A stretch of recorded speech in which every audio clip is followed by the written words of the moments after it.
new faces too. So it's really my pleasure to be kind of the local host and in support of my newfound friend and colleague, Dr. Michael Finkelstein, who it's been a pleasure to get to know. And what we intend to do tonight is to keep my comments brief.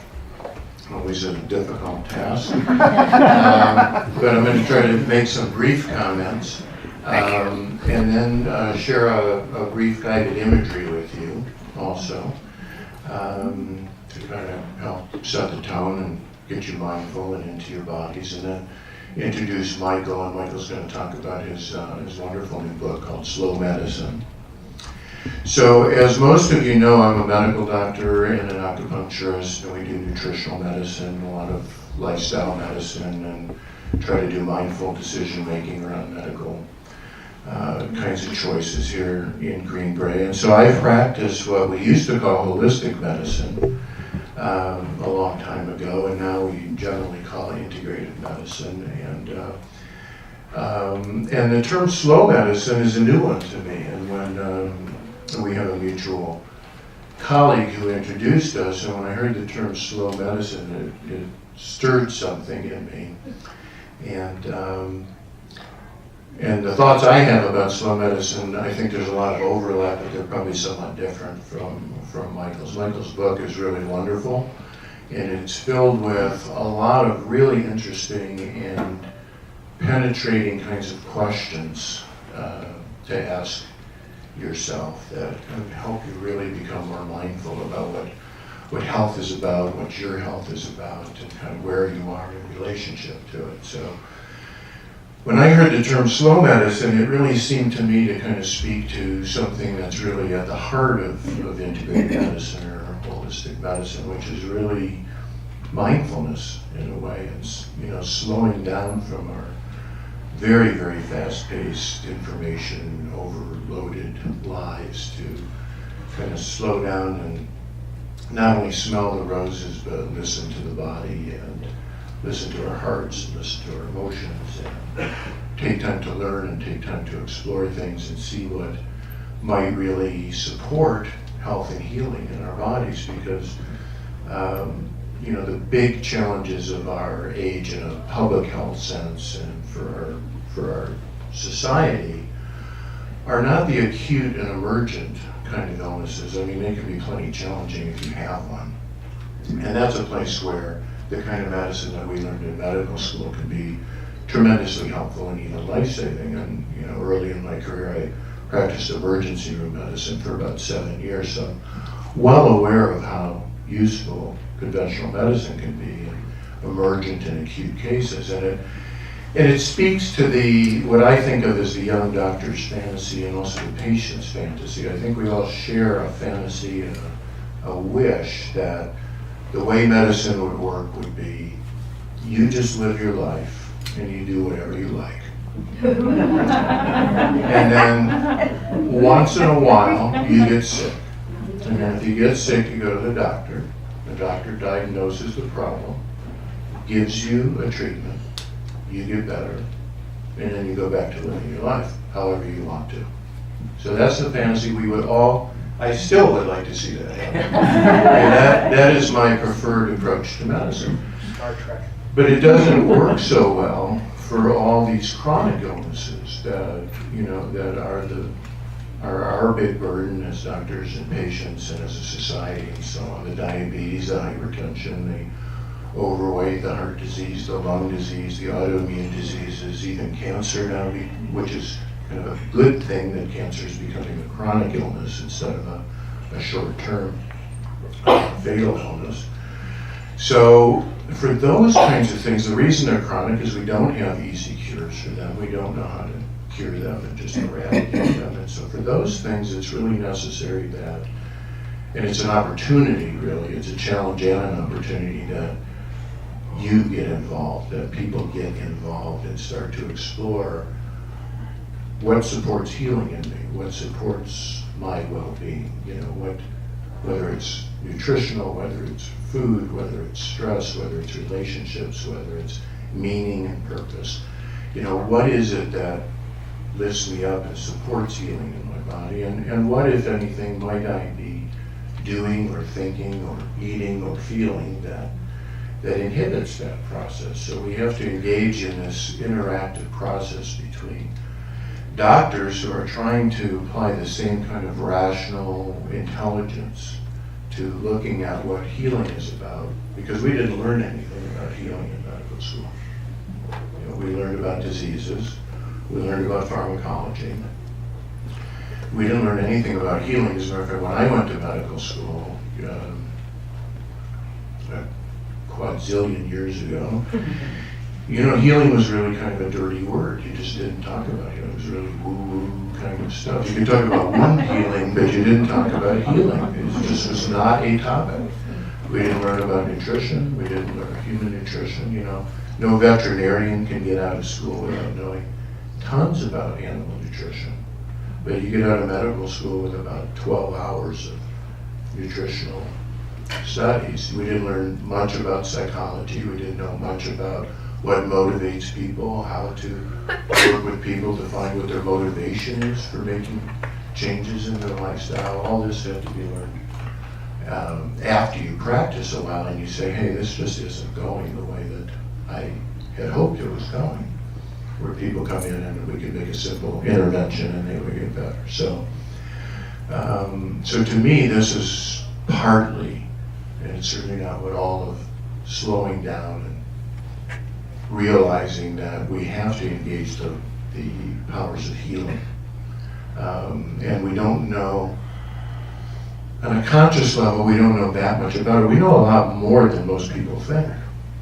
You know, we know what tends to be a good diet for human beings. We tend to know the kinds of things that stress human beings. And we know a fair amount about ways to approach those things that deactivate the stress response. And I think Michael's going to talk more about that. So we have some allies in that, and I think the chief ally is the fact that nature wants to heal. You know, that every one of us got born with, got made out of nothing in the first place. You know, there's something in each one of us that made us out of nothing. Think about that. You know, really nothing. You were nothing. Maybe you were some stardust. And then it put you all together and stimulated the cell, grew into a little baby you, keeps developing, growing, learning, changing. And every moment we change over and we keep healing and repairing. And there are these powerful forces that are built into us that try to keep us balanced and try to keep us healthy in the face of all kinds of challenges from both the outside world and the inside world. So we want to become friends with that. We want to learn more about it. We want to learn how to nurture it, how to cultivate it, how to respect it, and how to let it work for us. And I think that one of the saddest parts of the way that medicine is set up is this sort of dissociation between us and the healing potential that we all have, and the fact that it's just not talked about, it's not respected, it's not nourished very often. I mean, really, good doctors always talk about that. Good doctors, I think, always talk to people about, you've got a lot going for you, you have a lot of strength, you have, you know, you lived this long, you survived this long, let's see what we can do to help you either deal with and adapt to or overcome this kind of health challenge that you have. But a lot of times it just never gets addressed at all. Or people even get discouraged from looking at it and thinking about it because it's not part of medicine. It doesn't fit into the pigeonholes. So I'm going to limit my comments to that, and what I want to do is share with you a 10-minute guided imagery that I made some time ago. I haven't made another one since, actually, because I like this one. And I thought, okay, that's pretty, I can make a couple, there's a couple things I want to tweak, and I will, but I've just liked it so much that I don't have anything else to say, really, about healing. So it's about 10 minutes long. It's called The Healing Body. There's nothing to do with it. Just listen to it and be with it and see what comes up for you. There's no grading. Nobody's going to quiz you on it. And then we'll go on from there. So let me see if the technology will work for us.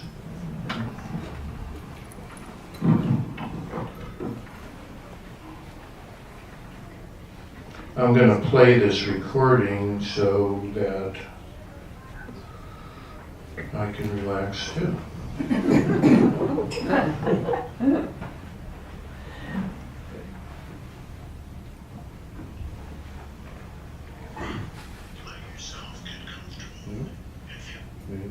going to get the Bluetooth set up.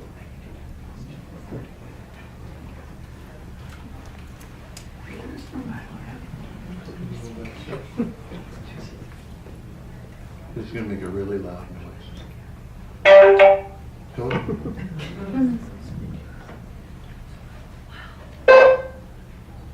Stop it.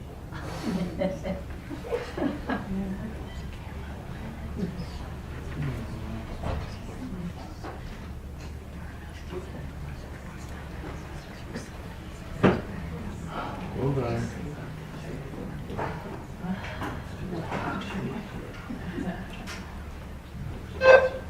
Yeah. I think he sings wonderful.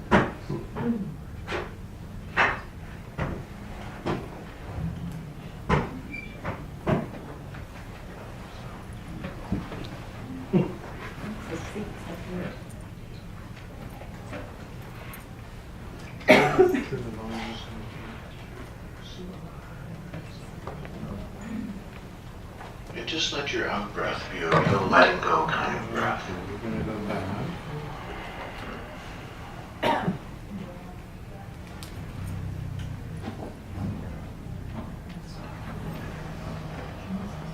Let yourself get comfortable. Can you hear it? And feel free to move at any time. Yes. To be even more comfortable. Let yourself take a deep, slow, easy breath. And just let your out breath be a real letting go kind of breath. Inviting your body and mind to relax in its own way with every breath you take and release. And anytime you'd like to relax even more, just come back to your breath and imagine that you're releasing any tension, discomfort, or distraction you don't need to have right now with every breath you release. And simply take a moment to begin to shift your attention from the world around you to the world within you. And as you breathe and relax and invite your body to become more spacious and at ease, consider these things about your body and its built-in abilities to heal itself. Your body is not nearly as solid as you might think. It's made mostly of water and air and elements and lots of space in the molecules and atoms that comprise it. And it's really not a thing at all. It's more of a process. Like a river flowing by, the shape remains relatively constant, though it changes continuously over time. The river is the same, but the water is never the same, from moment to moment. And your body is like that, a continuous process of change. Every cell, every tissue, every organ constantly takes in new molecules and atoms that were not part of it just a moment before. Repairing, replacing, rebuilding, and renewing. Taking nutrients and oxygen from the blood flowing by. Replacing worn-out elements and molecules, and recharging the batteries of life. And with every breath you release, your body releases molecules that were just part of you, but now become part of the world around you. And every time you breathe out, every time you perspire or eliminate, you let go of some of what was just you. And every time you breathe in, every time you eat or drink, you bring in new matter and molecules and new energy that fuels and supplies the processes of healing and repair that have been built into your body by nature, by life itself. And because your body is alive, it has inherited the ability not only to grow, but to heal and repair, to meet challenges and respond in healthy ways. From all the ancestors that you've ever had, going as far back as the beginning of life itself. Because you wouldn't be here if every one of your ancestors hadn't been able to survive. So of all the unimaginable numbers of life forms that have ever been produced in the long history of life, you are one of the most current, up-to-date models. And all of the healing experience and ability that life has learned is within you now. And so your body replaces and repairs itself over and over and over in ways that science does not yet fully understand. So there's no need to make your body heal. All you need to do is relax and allow it to have the time and energy to do what it already knows how to do. And you can encourage your body to heal by letting it know silently that you appreciate it and the life that it has allowed you to live and the many good and interesting sensations and experiences you have had with it. And let your body know that you appreciate its ability to heal.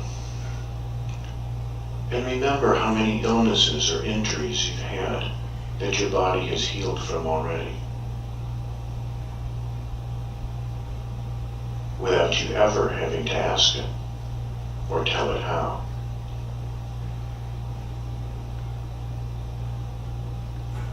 And why not let your body know that you are here, now, to pay attention to it in a loving and healing way. And that you're here to encourage it to heal. And you might want to spend a few moments to imagine it healing in whatever way you imagine that healing can happen.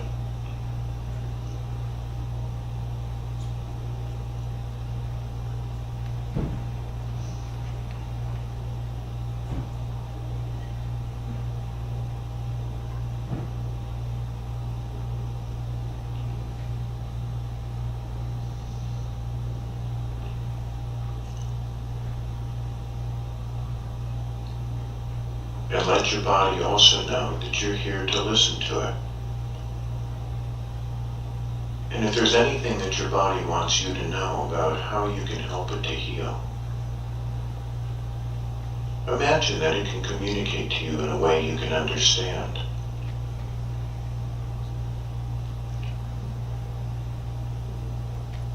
And if you focus on an area of your body that you'd like to bring healing to, you might receive images or sensations or thoughts about how you can support the healing process that is already going on inside you. Just ask your body if there's anything else you can do to help it to heal. And be open to what comes to mind about what might support that healing.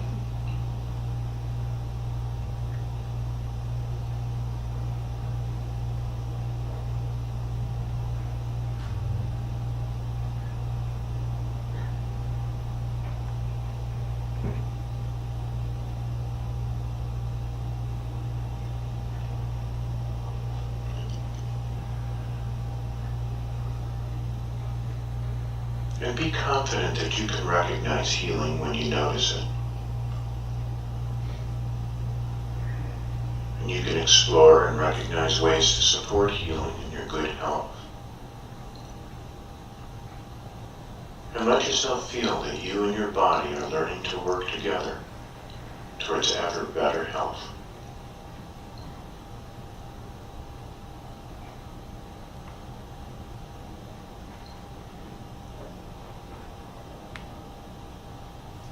And knowing that, just let yourself deeply relax and just enjoy some time in a beautiful healing place and trust that healing is happening.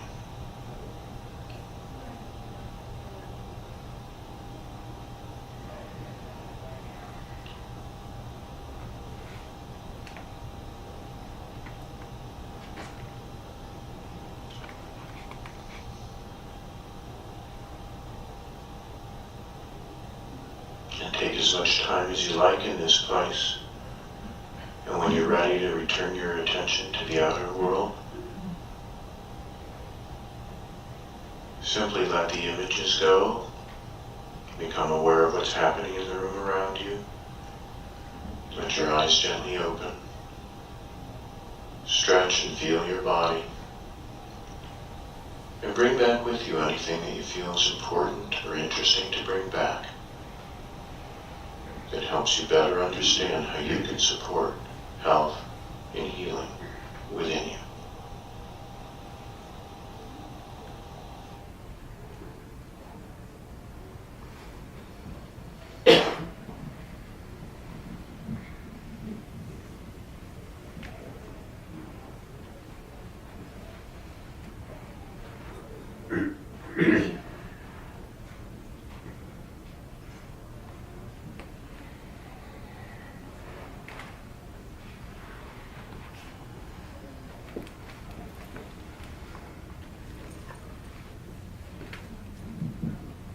Okay, so as your eyes are opening and you're coming back into that present moment, let yourself just, wiggle your fingers and toes and stretch a little bit. And just take a moment to just kind of review in your own mind if there's anything that you felt came from that little meditation that you want to make sure you remember. If there's just anything, just kind of review it in your mind that you want to remember and take home with you. Because things come out of the unconscious and they go back in very easily. So usually we have people write or draw for a while to keep that up, but we don't want to take the time to do that right now. Just think, is there anything from that that you want to keep with you and remember?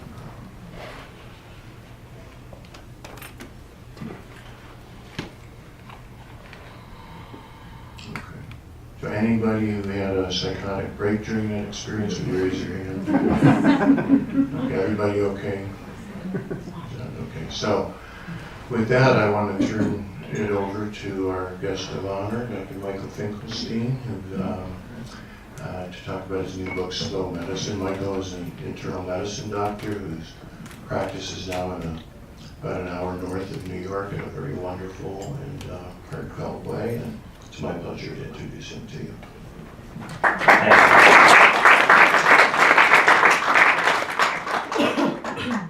It feels really nice to be here in the hometown of Martin and a friend of mine who I've known most of my life, but have not seen for a very long time. And to be with you, I know it's probably a long week, and this has been a long day, and that was what we needed. Think of how good you feel right now compared to maybe 12 minutes ago. And that's something that I want you to remember as we speak, because the antidote to what ails us is not that far away. We often are brought up in this culture to think that complex problems require very complex solutions. In fact, that's sort of maybe in essence the way we could define this paradigm, which is increasing sophistication, technology, and a disconnection from something rooted in more basic fundamental flow of life that was working without humanity for all this time, and only seems to be fouled up as a result. However, that's not necessarily what I want to sort of dwell on, because I actually believe this is all something good trying to happen, even the trials and tribulations that we're going through now and things that concern us are also opportunities for us, once we're aware of them and aware of what we can do with them, to make a decision to reclaim our lives, reclaim health. And the word health actually means wholeness.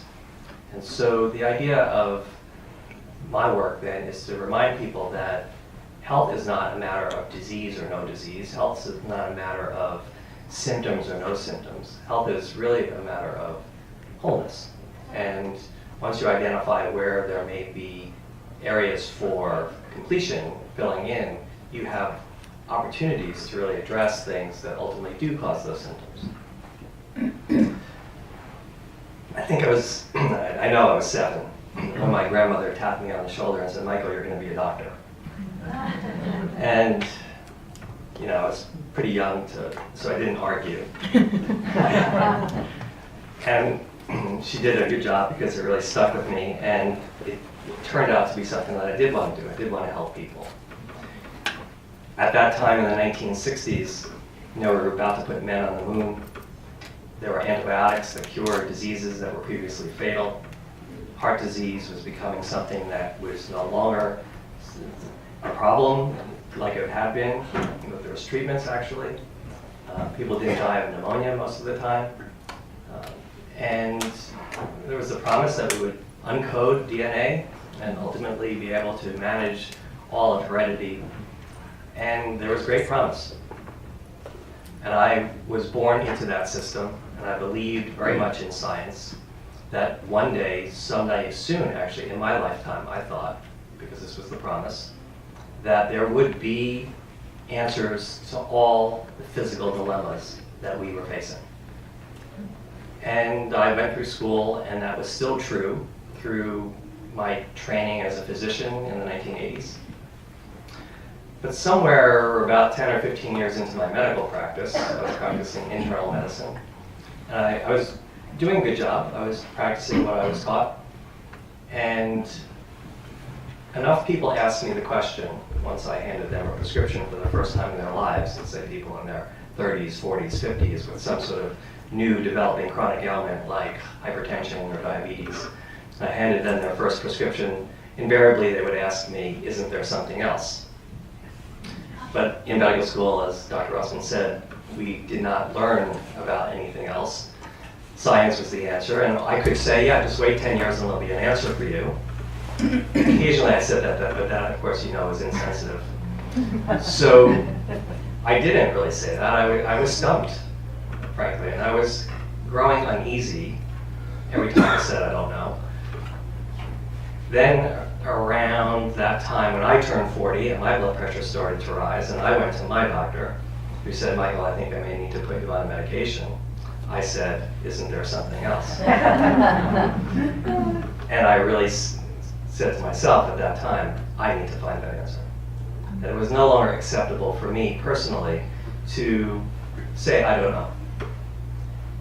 And interestingly, once I made that commitment to study, although I wasn't sure where I would go or how I would do this, I was still in a bubble, the scientific bubble, which, especially the medical bubble, as you may realize, and it's still true. A lot of the establishment in medicine says, do not look outside this box because it's voodoo or inappropriate or going to hurt people. And that's a very severe condition under which to operate, because it's a club, medicine, like many other things, and you can get excommunicated if you violate rules.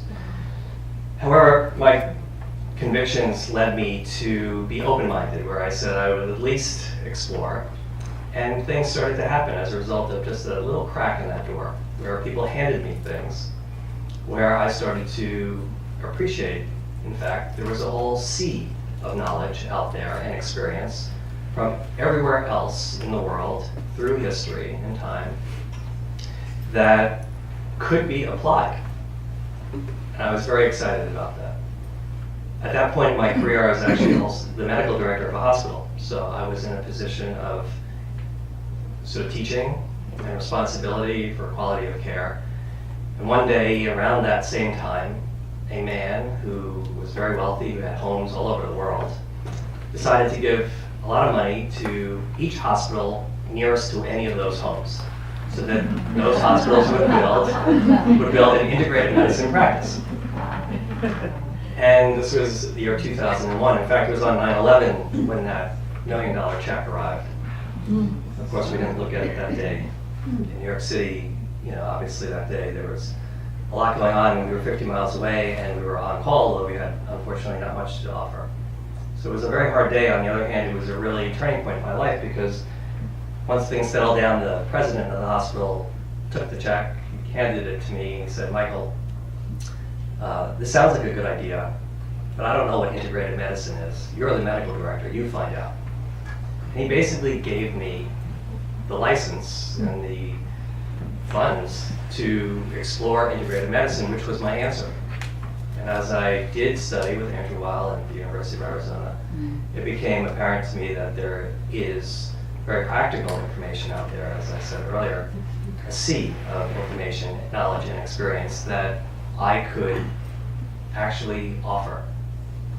Within 2 years, I opened up that integrated medicine practice in my community. And 3 years later, when that funding ran out, and the hospital was about to close it, I realized that the medical establishment was not ready, and I decided to leave to open my own place, essentially, which is a small working farm nearby, where I bring people to heal. That healing is not through pills and procedures, and it's not even through supplements and modalities. It's through an awareness. And here's what that awareness is, at least that we try to convey. And this is where slow medicine comes from. If you look at history, and you think of what a historian might actually say when they look back at this particular time in history, and you track the development of humanity and all of its technological advances, you see a fairly flat but growing, ascending line up until World War I or II-ish. After the 1950s, as I said, about a decade before I was born, and when all this medical technology started to explode, you see a very severe rise in development, and a very sort of elaborate set of technological advances created a complexity for humanity that, on one hand, was remarkably positive because it solved a lot of problems, but on the other, led to this realization that the problems that were being solved were met with problems that were created. And so this initial paradigm in the 1960s, which was the hope that the future would be the solution, that there would be the technology solution, we must now accept in 2015 that technology has flattened out in terms of the solutions, and that we are at peril if we do not consider an alternative. And this goes hand in hand with my work as a physician to try to help people heal, because I don't see this as only an individual problem. Though people come into my office with their ailments, I see us all as a one single collective, single cells of a multicellular organism, if you will. And that my work with every individual is an opportunity to help the whole. And each individual has a contribution to make to that whole, and is a very important piece of it. We realize now that medicine is good at some things, but roughly 80% of people have chronic conditions for which medicine is really not good. It's okay, but don't we want something better? I wanted to know when my blood pressure started to rise, isn't there something better? The answer for me came from a lifestyle change. Ultimately, I left the hospital, opened up my own practice. I did get divorced, which was an unfortunate fallout, but the reality was I needed to, like most of my patients, really look themselves in the mirror and understand where they are and what's going on in order to heal, because our body is not completely separate from what's going on in our mind, nor is our body-mind completely separate from what's going on in the world around us, and all of that is contingent on all the moving parts. And so, as I said, a historian will look back at this time with this rise of technology and this boom of an acceleration of everything that you can think of, and might call it the fast period. This is the fast time. I live in New York City, by the way, which is the epicenter of fast. That's not funny. It's actually remarkably different. Robin and I are here now, and although I might say you drive as fast as we do, and I feel a little uneasy on the roads, there is breath here. I could feel it. I can feel the earth breathing here. I could hear the waves when we were on the coast, and the natural world is still very present, which is very important. But New York City is sort of right now buried under snow, and it's 3 degrees, and but it's an epicenter of fast, and this is typical of our world. And so the antidote, and let me just say that I think that what ails us is this overdrive, the sympathetic overdrive that we're experiencing, this bombardment with information, the stress that comes from all angles, the multitasking that we do. We're watching the news and we're reading the news at the same time, and we're talking to people and we're eating, and we may be drawing or doing something else. I mean, on average, most people are probably doing 3 to 5 things at a time. And that is very different than we're meant and created to deal with. And it produces in our bodies a state of fight or flight. The adrenal glands recognize this type of stimuli in a way that is akin to facing a lion. However, it's chronic, and we're not facing a lion. We're facing figures on a television screen, or in our handheld device, or in our imagination.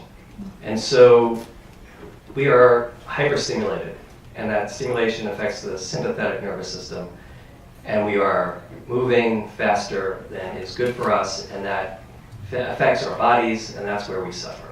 Now, we can call that suffering, we can name it a disease. It could be metabolic syndrome, or it could be cancer, or it could be osteoarthritis, or any other itis that you can think of. These inflammatory conditions, these conditions of hyperstimulation, are the result of a sympathetic system that is in overdrive and affects and impairs the natural balance that our bodies are trying to achieve.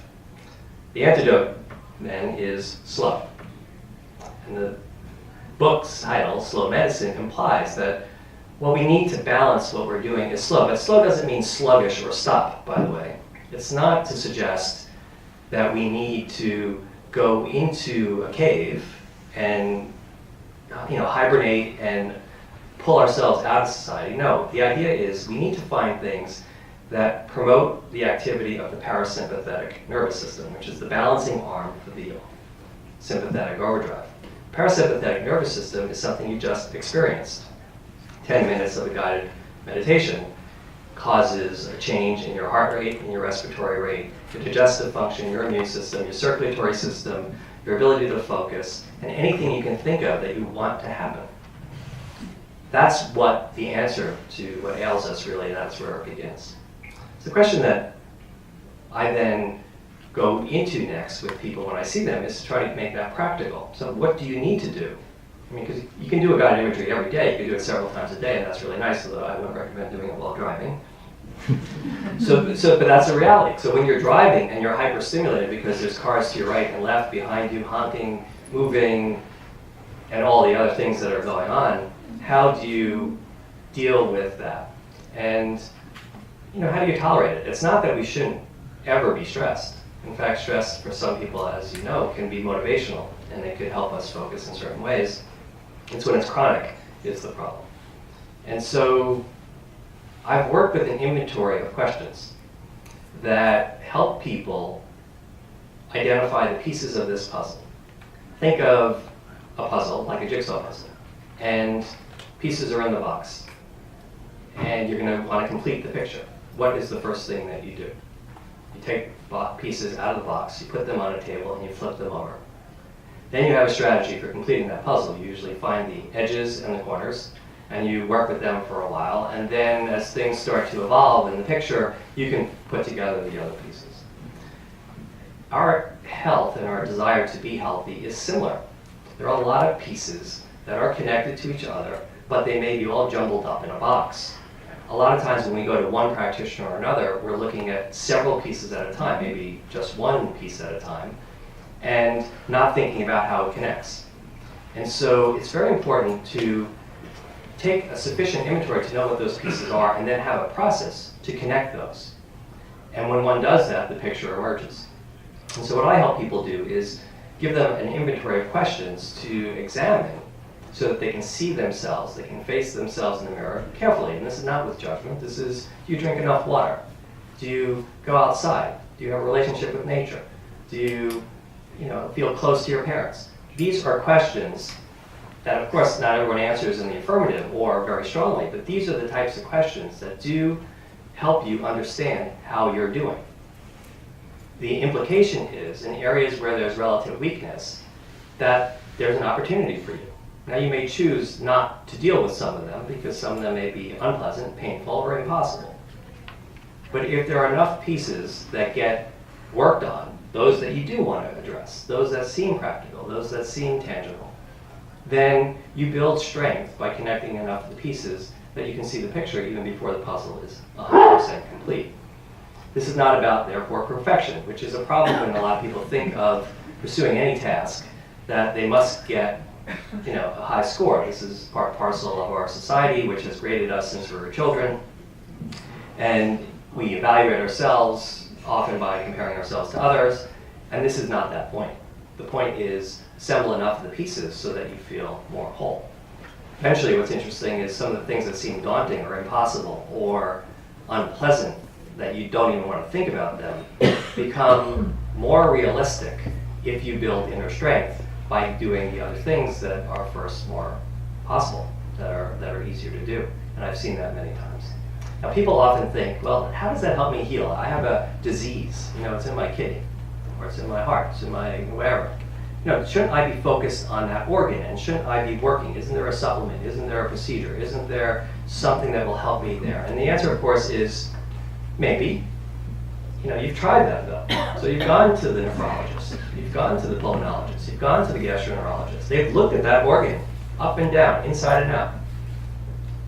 If they've given you an answer, a simple remedy, and you're better, then you don't need to look anywhere else. But if you've gone through those motions, which most people do, 80% of people with chronic diseases have gone to the specialist, but have not had sufficient resolution of the symptom. So they're left with a lot of those symptoms. Now, when they get treated, too, they wind up with new symptoms. And this is the domino effect of Western medicine. So when you get to that point where you've looked at the problem head on, maybe it's time to step back, pan the lens, look right and left, and see what else may be out there, what other variables may be contributing, and then try to connect those dots. And that's what slow medicine does.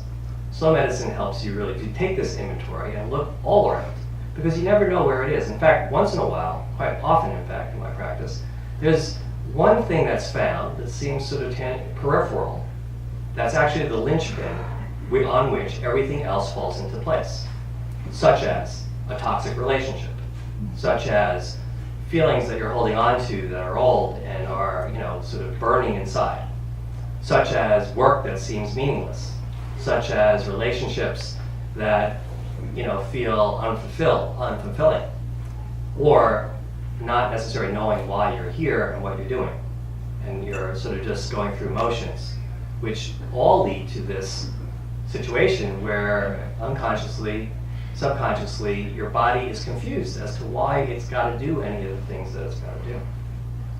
And so the idea here is then to get into alignment. And part of this then requires a really good assessment. And therefore you need a tool to do that assessment, because it's not something we're born with. There's no manual necessarily, although that was my intention, was to produce a manual. So to say, well, here's a process. It's not the only process. There are other questions as well that might be useful. But this is enough, I feel, to get people started in this line of thinking. Because if you embrace it, if this perspective shift occurs, then immediately there's hope. This room could fill with smoke, and we would all be very unhappy. We would be actually very distressed. But if we saw the exit sign over the door, even though we would not be happy that the room is filling with smoke, we would know where we're going, and there'd be a little less panic. the idea for me is to help people see for themselves where the path is. And part of that is to know where you are now through this inventory, and the other is to help people with what I think is the fundamental question, which I'll tell you what that is. So it's this. So let's say I was more powerful than I am, and I had a wand that I could wave, and I could actually get rid of all your ailments, just like that. Just like what Dr. Russell said. A single dab will do it, and then you're back to where you were. So let's say that was really possible, not fantasy. The question is, now what would you do with your life? So let's say you get it all back. You get all the health you want. Now what are you going to do? And to me, that's the fundamental question, because if you don't know where you're going, you may now know where you are, but then you can't connect those dots. So let's say you're here in Marin County, so you know that. You have this great car, but you don't know how a destination. Oh, you just drive around. It's sort of nice, actually, but it's, you're not getting anywhere if in fact you sort of have a goal in mind, or you think that goals are of some value, that it actually creates meaning. After a while, it might get boring just to drive around. So you want to have a destination. But let's say you have the destination. You know you want to go, into San Francisco, but you don't know where you're starting. Just on some blind road somewhere. Well, then you're also going to be wandering aimlessly. One needs to know where they are, where they're going, to sort of complete this puzzle. And those are the two fundamental questions that I think are so essential. And the question of where you are is this question set, because it's not just a single variable. It's sort of everything that contributes to how you're doing right now. And the end point is that single question, which is, so if it was all fixed, now where do you go? And that's the question that I think is really valuable, that people often need some time to think about. It's maybe something a lot of people do, but some people haven't thought about that question for a while, or their dream has been dashed, and they're sort of living in some other phase of life, in some limbo place, and going through the motions again. And this is a form of subtle depression, which we see is ubiquitous. So these are really relevant. And again, you could look head on at the condition. I have this symptom, it's in my lung.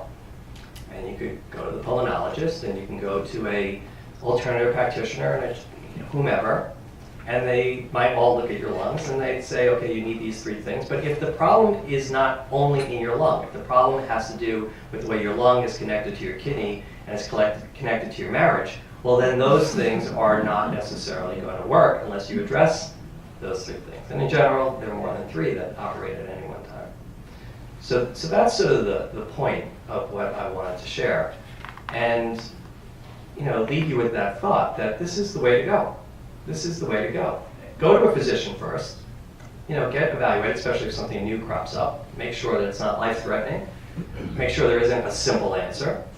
Maybe similarly go to a alternative practitioner, somebody who's sort of holistic, like somebody who practices Chinese medicine, Ayurveda, somebody like Dr. Rossman, who's got a lot of skills, a lot of tools in his toolbox, not just a prescription pad. And see. And that may make sense, and you may find in a little bit of time that you are better, and then you don't need to pursue this. But if you have a chronic condition that has not resolved despite those efforts, it sort of begs the question, isn't there something else you can do? So that's what I'm trying to offer. And the something else, yes, it is. I believe that the future of medicine one day will be very much aligned with this ideal of integrated medicine, which is that, yes, when you're acutely ill and you can benefit from the technology, you'll get it.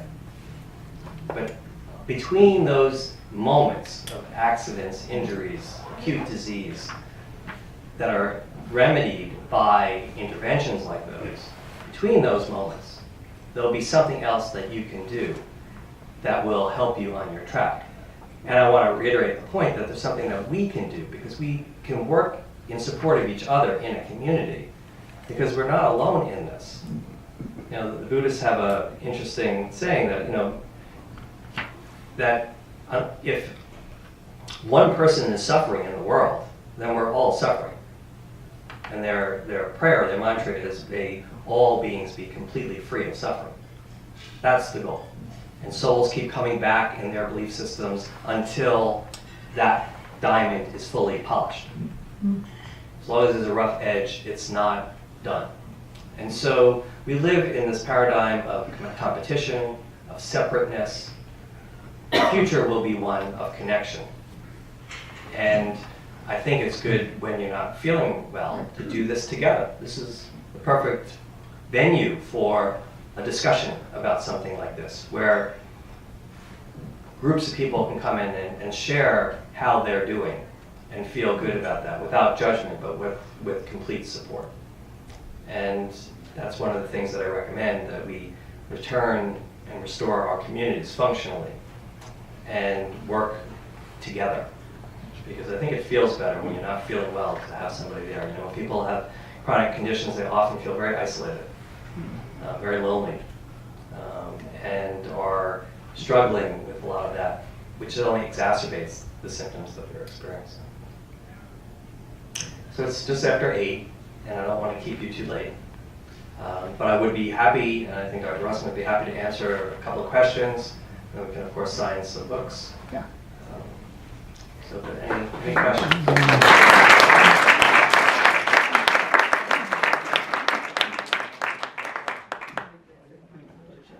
Could you address fear as a component in the whole healing process? Like, I was fighting for my life on chemo a couple of years ago, and dealing with breast cancer. And I spoke with a woman today, business caller. I am 2 years out. She's telling me, oh yeah, my sister died at 36, and then my my aunt, 20 years later, all of a sudden she's re-diagnosed. So I live with this fear, like constantly, of reoccurrence. And how does that fit in with slow medicine? That's a really important question, because all the emotions that we can list, fear, grief, anger, sadness, loneliness, these are all natural feelings. These are part of the human condition, right? So first thing I want to say is that it is neither unnatural or wrong to have that feeling. It makes sense if you want to look at it that way. And it makes more sense, especially if we live with the thought that this life is all we have. So that so much of our anxiety has to do with the idea that we think, which is maybe not the truth, that things are limited, that we have limited resources, that we have limited time. Now, we don't live in a culture that talks about the afterlife or about what happens after death at all.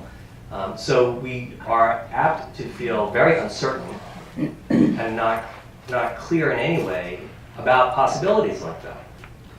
I think the dominant reason people experience fear is because of loss of life. And if, and only if, that changes into, if one can start to creep into a belief system that maybe there's something else, and therefore maybe the point of even the suffering, the disease, the experience itself, is here to do something other than hurt us. It's maybe here to help us grow, so that when we reach that next phase, we're actually in better shape. That this is almost in the midst of something painful and unpleasant, is something that could be very positive. I like talking about the common words in the English language, good and bad, similar to right and wrong, which are very common. This is the duality that we live in our culture as well, which is part of this. That it's either right or wrong. It's maybe there's even neutral. But that's how it's looked at. Things are judged and evaluated. And I think there's another way of looking at it. I prefer things are good or something good trying to happen. And so I like asking the question, well, so this doesn't seem, it doesn't feel great. That much we can agree on. However, is there something here that's trying to happen that I could grasp that will make meaning out of what I'm going through, and therefore mitigate some of the anxiety that I'm experiencing? And if you can couple that with expanding a belief system into the possibility, I can't convince anybody, the possibility that maybe there is something beyond, then that would make more sense that something's good trying to happen, because then I can contribute with this wisdom through the experience to the beyond. And if we weave that into how we collectively support each other in this process, and my book is dedicated to our collective conscious evolution, my feeling is what we're all dealing with is contributing to some amazing development. And I'm an optimist, I'm very positive. And so it's easier for me to do that. And I don't have a disease at the moment. And so, however, we all suffer from mortality. And so we're not that far apart in the sense that it will happen. And so the question is, what are we going to do in response to the crises? Not why it happened, or things like, why me? It's sort of, okay, it happened. It's not great, because we prefer just to have it go away. But since it is what it is, we really sort of have two paths on which we can go. One is to succumb to it, not only physically, but psycho-emotionally. And the other is to rise above it. We see stories of people who do that, who are inspiring. Those people still have personal pain and anguish and fear, because I don't think those things go away. I think they just get contextualized into something greater.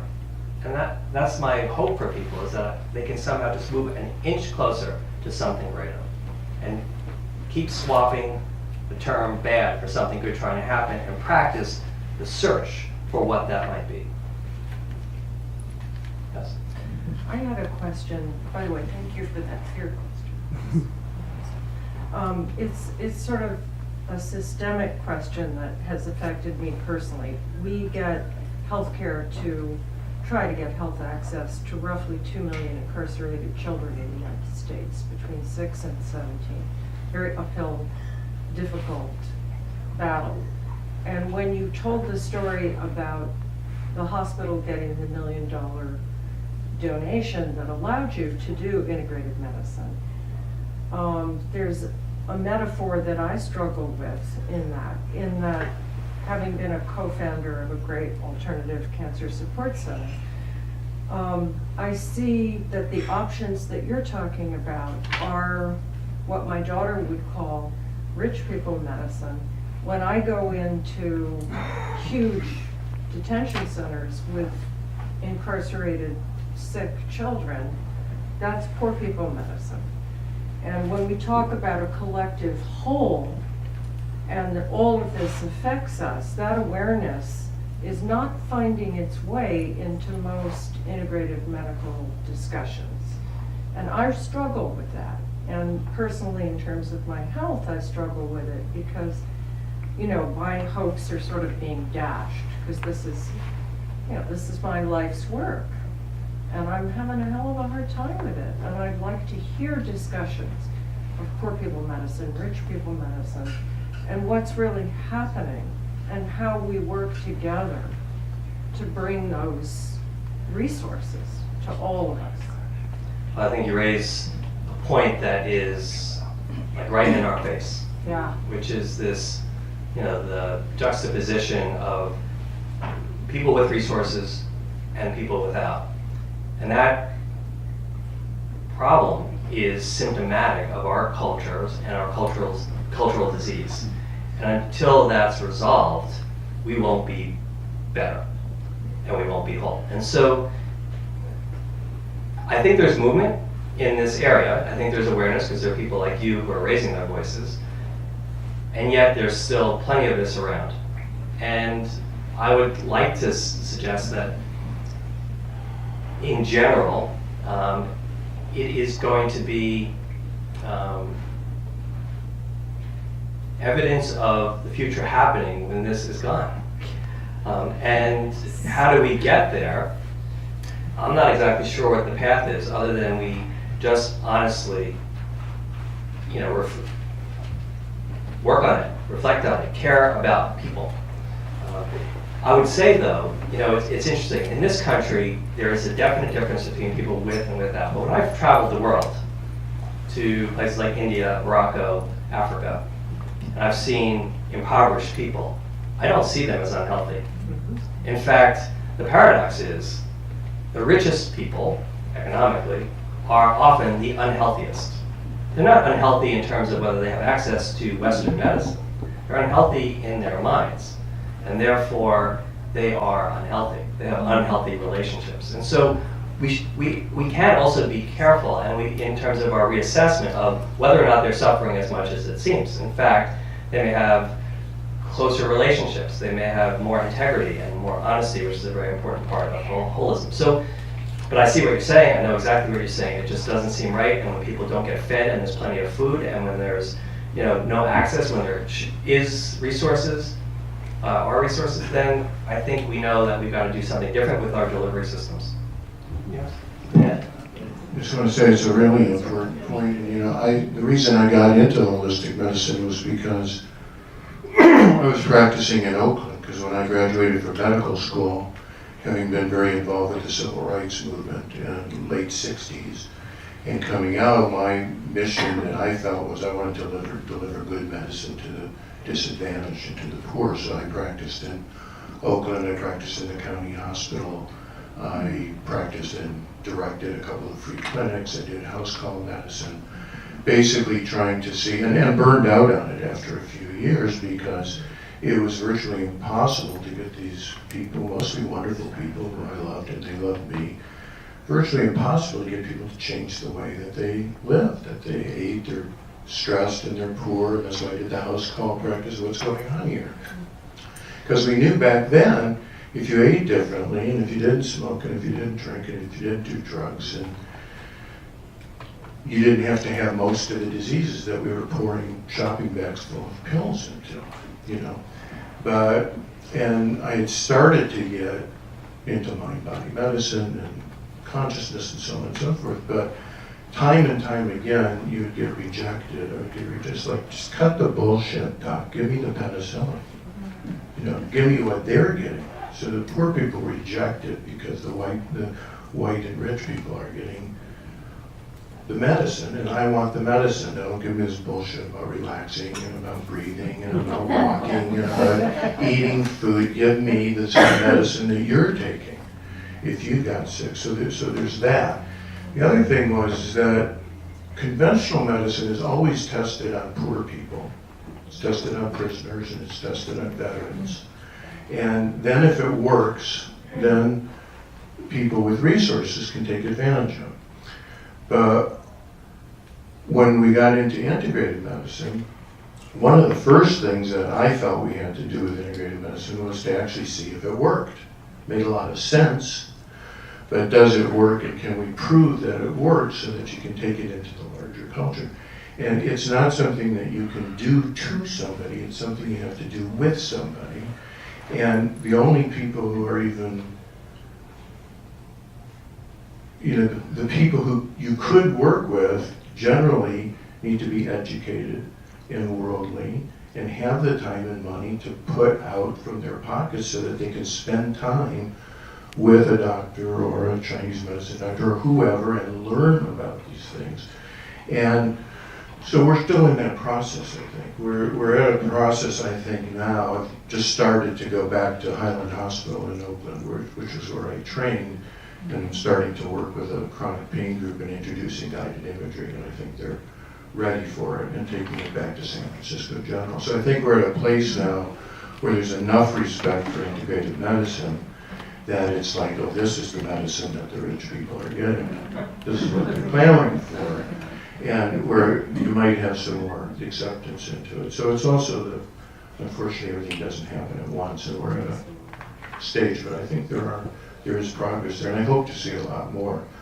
There's actually an organization, mostly called Integrated Medicine for the Underserved, and I went to their meeting this year in Portland. It was their third annual meeting, and talked to them about mind, body, and people are developing ways to bring this into communities through things like group visits, where people come as a group and they meet with the doctor and they learn about diabetes and they learn about other things, but in a different way than kind of like, you better do this. It's more like a community-based kind of thing, and what could we do as a group? So like a group who has diabetes might say, we'd like to learn how to salsa dance. And they would find a salsa dancer who would come in and teach them, and so they would exercise and they'd have fun and they'd be community. A low glycemic salsa. That's right. So anyhow, hopefully that's going to happen, but I think there's been a phase where we first had to develop enough evidence that it actually works and has an effect and start to penetrate the medical institutions enough that now we can start to bring it back and say, hey, this works, it's safe, it's inexpensive, it's empowering, and it should be spread to a lot of places. You know, I'm a patient at ECSF, and they have a huge outreach, and St. Mary's too. They have free yoga classes for seniors and people living with chronic cancer, I guess is what you would call it. Yeah. I have. And I'm on a trial drug, and I'm not wealthy, but I feel like I'm getting the care that is out there to be offered, and I feel like I'm taking advantage of a lot of that. So I think part of the problem is that people aren't willing to reach out and find those alternatives to help them. I mean, I think I'm in good health. I have stage 4 breast cancer, but I swim 4 or 5 miles a week. I take care of my mental self in guided imagery and other situations. But I think medicine is trying to reach out in an overall grasping way to all people. Maybe we'll take one more question. And then we'll go. Yeah. Does integrative medicine work in autoimmune diseases? And I'm thinking specifically of things like type 1 diabetes, rheumatoid arthritis, the entire ulcerative colitis, irritable bowel, et cetera, and so forth system, and also how deeply believing of this system do you have to be so that it will work? That's the question. That's always a what role does belief play? I think I'll answer the last part first, which I think belief has a big role to play. And there's two aspects of belief. One is to believe in the process, meaning the way that a practitioner or a group of practitioners and what they offer. And then belief, as I was talking to this other woman here, in the beyond question, why we're here to begin with as organisms on this planet. Like what's the essence of creation that we're even in this position? Belief that there's something happening here that has ultimate value no matter what we see on a micro level, that the macro is something that is actually quite extraordinary despite the individual suffering. That's the belief answer. Question about autoimmune syndromes and this approach, to me, it starts with the observation. You named 3 conditions: type 1 diabetes, rheumatoid arthritis, and inflammatory bowel disease. And so, if you take all the people who suffer from any 3 of those, let's just say take one, let's say take rheumatoid arthritis. Okay, so if you take all the people in the world who suffer from rheumatoid arthritis, you see that there's a variable set of conditions and outcomes. There's variable responses to their syndromes, either based on what they receive as treatments or just how their life unfolds.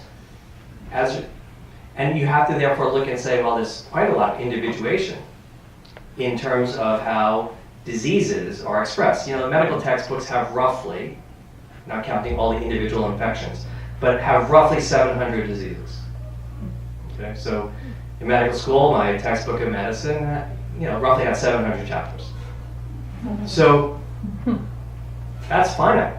But look at all the people out there who have any one of those things and how what they manifest as symptoms and syndromes are very unique.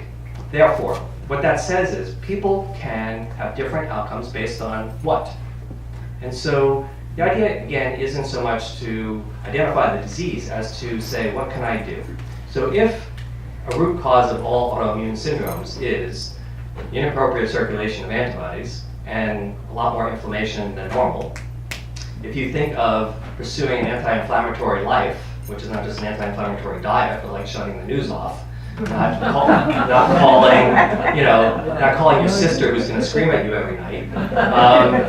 These are treatments that are effective if anti-inflammation is your goal. When it comes to immunity, you can ask the question, well, what supports or doesn't support the immune system? And I would say then again, look at the sympathetic overdrive and the parasympathetic nervous system as a way to dial up the healing response, in which case outcomes can be very, very different.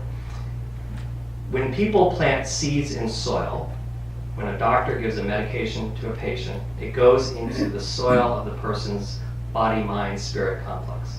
If the soil is in good shape, if it's got the right nutrients, if it's rested, if it's watered, if it's in sunlight, those seeds grow. If the soil is full of toxins and is not rested and is dehydrated, they don't grow. People have a lot of control of what happens. It's not 100% foolproof, but there's a lot of opportunity here. And this is what differentiates integrative medicine from a westernized reduction medicine. A Western doctor would say you got 1 of 700 conditions. When they're stumped, they're looking to fit you into one of those chapters. And if they can't, they throw up their hands and they say, I don't know, they'll give you prednisone. And so this is crude by comparison. Integrative medicine is very much about the unique nature of individuals and all the things that are in the control of patients, and the outcomes are very different. Also, in control of your process allows you to feel stronger, gets into the belief system question, and whatever happens in life and keeps people reminded of that question. So what can I learn from this? Is there something good trying to happen here? Can I help other people through what I'm experiencing? These are all give meaning to what is going on. So it's not perfect, because I can't wave a wand and make it go away. But I can give people a lot of tools that could help them deal with what they have. Great. Thank you, gentlemen.